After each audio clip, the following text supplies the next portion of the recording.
Hi, I'm Jonathan Hill with Keep Charlotte Beautiful. In this video, we'll discuss pollinator habitats and naturalistic landscaping, why they matter, and how the city's registration process works.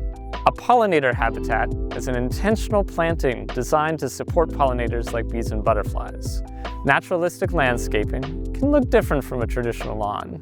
Plants may be taller, and the yard may be designed to function as a habitat rather than uniform turf. These spaces support wildlife and can help protect local waterways. They can also reduce the need for heavy watering, fertilizer, pesticides, and frequent mowing compared to conventional lawns. The key point is, if your habitat is intentional and maintained, registration helps the city recognize and celebrate it as a pollinator habitat.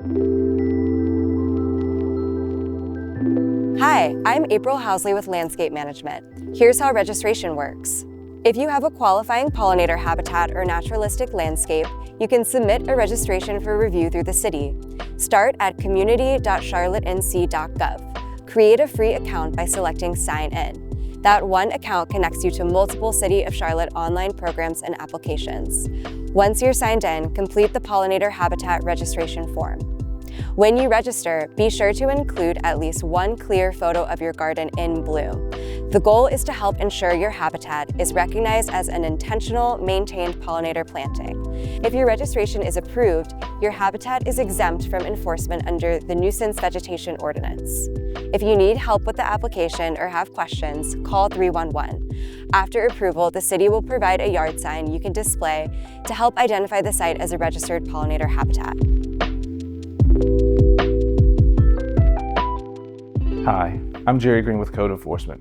Here's the most important detail if you receive a notice.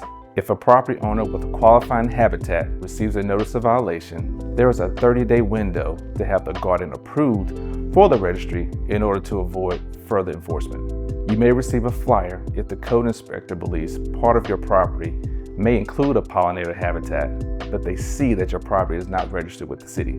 Scanning the QR code on the flyer will take you to the registration page. So if you receive a notice, act quickly. Go to community.charlottenc.gov to submit the registration and call 311 if you need help with the process. And remember, no space is too small. Pollinator habitats can be created in small garden beds, common areas, and in some cases, container gardens on patios, balconies, or decks where appropriate. The key is that the habitat is intentional and maintained.